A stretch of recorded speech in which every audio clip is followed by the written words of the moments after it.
Hey everyone, this is Amy at Hoppachick Creative, and as promised, I am doing the second part of my embossing with gesso project. And so I have my art journal opened up to the page with the background and the dried gesso. And as you can see, there is some texture here. I used some homemade stencils for these, and I'm going to try a few different techniques on these 4 different images, and they're all sort of floral. So as you can see, I'll just give you a close-up shot of what those look like.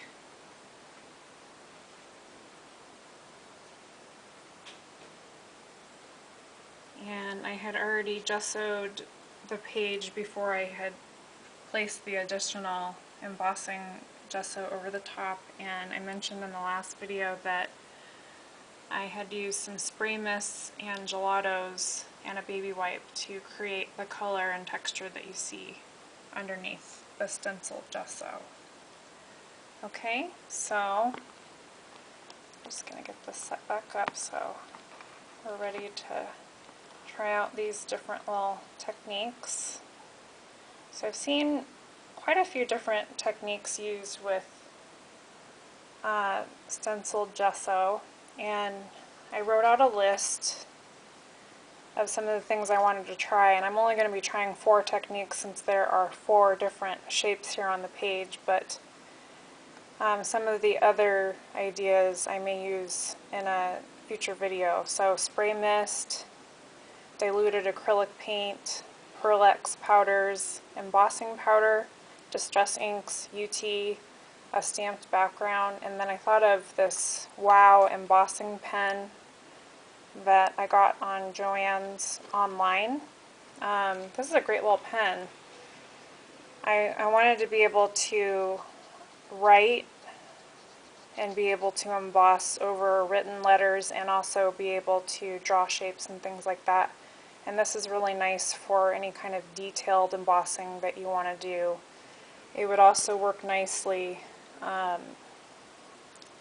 know, if you were to say place a stencil down and then you can color in within the lines there.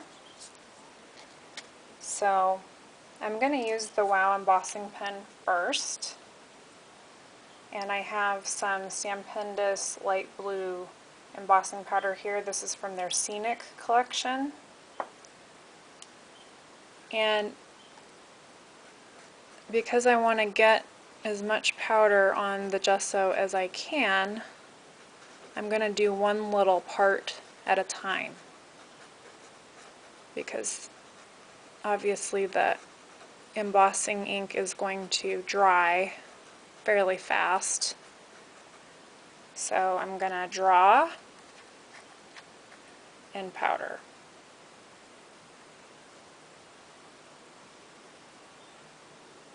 Oh, just get a little bit more in the corner there.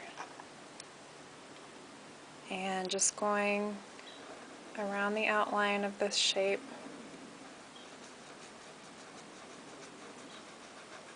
This is a sort of spade pattern,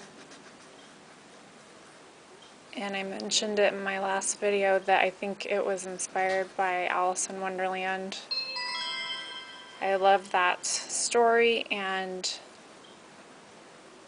so I had done this, I had cut out a little stencil just having sketched a spade pattern.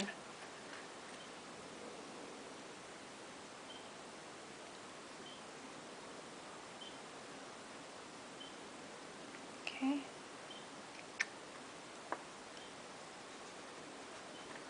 And sometimes, and you know this if you've embossed with powders, you need to emboss more than once to get the coverage that you want.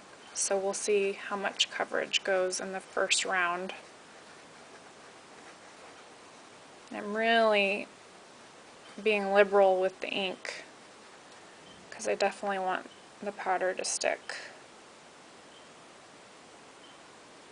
And another quick tip to share with embossing is that I like to leave the powder on the surface a little while and not try and dust it off immediately. It seems to help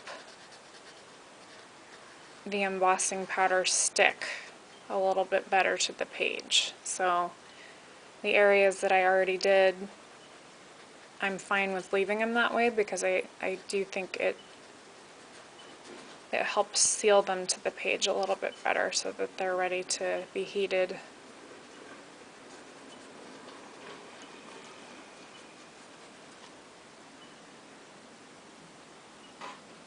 And one of the things I definitely want to try is tinted embossing ink, because it is hard to tell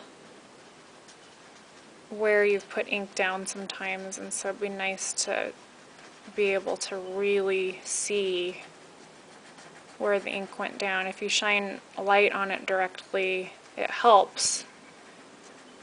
And I'm just working with natural sunlight right now, but at night, you know, if I shine a light directly on it, I can see the shiny areas where the ink went down, but it'd be nice to have like a light blue tint so that I can definitely see where the ink is. Okay, so I usually just keep a greeting card on hand, and you can see this one is well loved, and I just use it for the excess powder. So I'm just gonna tap this off into the crease of the card.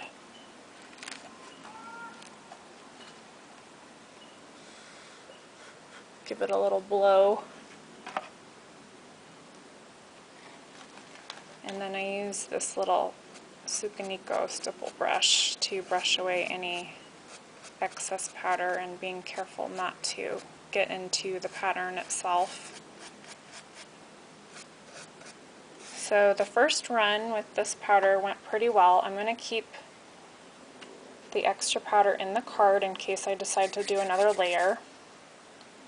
And then I'm going to use my Ranger Heat It tool.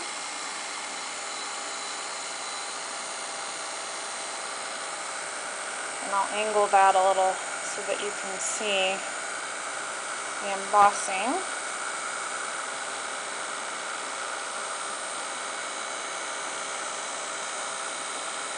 And I love both of my heat tools. I have a Doris one too that is louder, stronger, hotter.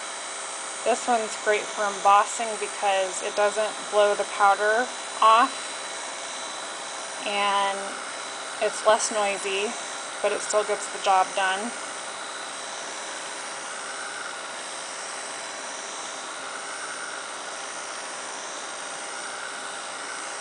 Okay, so as you can see,